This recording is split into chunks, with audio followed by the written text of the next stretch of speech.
Hello friends, welcome to the channel once again. इस video में बात करेंगे कि इलाहाबाद यूनिवर्सिटी का फॉर्म फिल करते हुए आपको साथ में कौन कौन से डॉक्यूमेंट्स रखने चाहिए और क्या क्या प्रोसीजर, क्या क्या स्टेप्स हैं फॉर्म फिलअप करने की। The first step, you need to go to this link and click apply now. Then you'll be taken to a page like this where you can select the respective option for which you want to go. This type of page will open and here you need to click registration.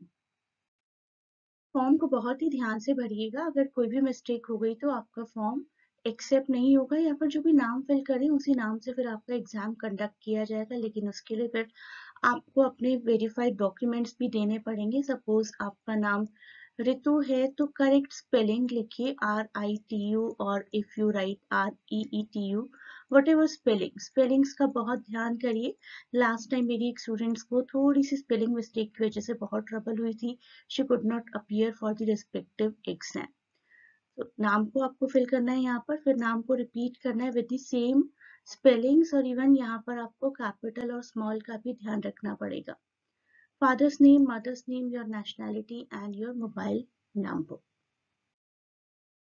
After that, you will be taken to a page like this. You need to write down the course here you are applying to and your mode of examination. It will most probably be Hindi, English, or any regional language if it is applicable. Then तीनों exam centre आपको select करने पड़ेंगे। मैं exam centres की option भी आपको भी बता दूंगी अगली स्क्रीन पर।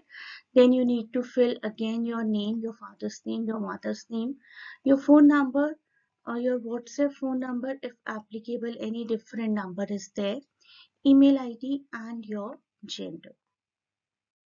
Then goes your date of birth. Total age will be automatically calculated by the system. Domicile status, category, caste, differently abled, PWD, इन सब के लिए मैं आपसे बात कर रही थी कि अगर आप कुछ भी डिफरेंट फिल करते हैं तो आपके पास उसका सर्टिफिकेट जरूर होना चाहिए। तो सर्टिफिकेट्स अपने पास रेडी रखिए।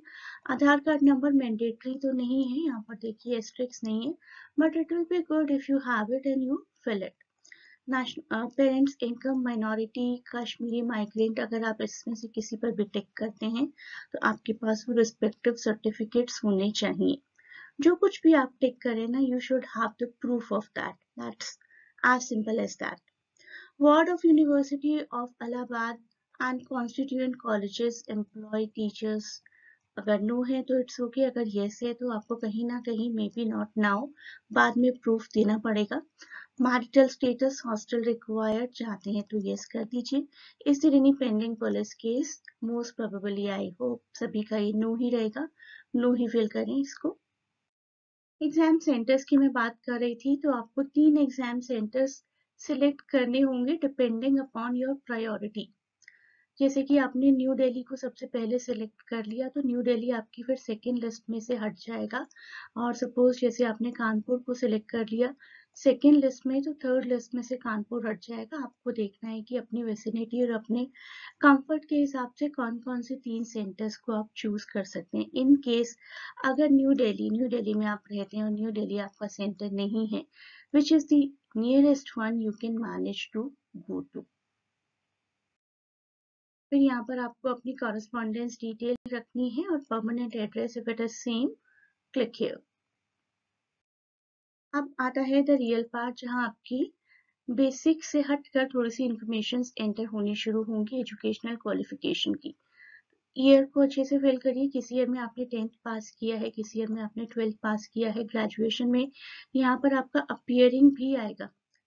बहुत सारे स्टूडेंट्स के साथ ये केस है, आई नो, कि अभी they are just appearing for the final exam, so यहाँ अपीयरिंग सिलेक्ट कर सकते हैं और रिजल्ट आप बाद में यूनिवर्सिटीज में दिखा सकते हैं इवन आफ्टर योर सिलेक्शन, लेकिन आपको सबमिट जरूर करना होगा, राइट।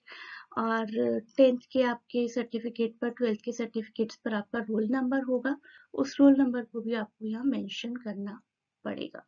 तो जितने भी रोल नंबर्स हैं वो सभी रिस्पेक्टिव कॉलम्स में मेंशन करिए। Name of the institutions mention करिए जहाँ से भी आपने अपनी ग्रेजुएशन 10th क्लास या 12th क्लास को क्लियर किया है। ग्रेजुएशन में आपको थोड़ी सी एडिशनल डिटेल्स भी फिल करनी पड़ेंगी। तो आपको क्या क्या डॉक्यूमेंट्स रेडी रखने हैं, अपने एजुकेशनल सर्टिफिकेट्स, राइट। और अगर कोई भी एडिशनल सर्टिफिकेट PWD और कश्मीरी माइग्रेंट और एनी अदर सर्टिफिकेट अप्लाइज, उस सर्टिफिकेट को अपने साथ ऑलरेडी handy रखिए।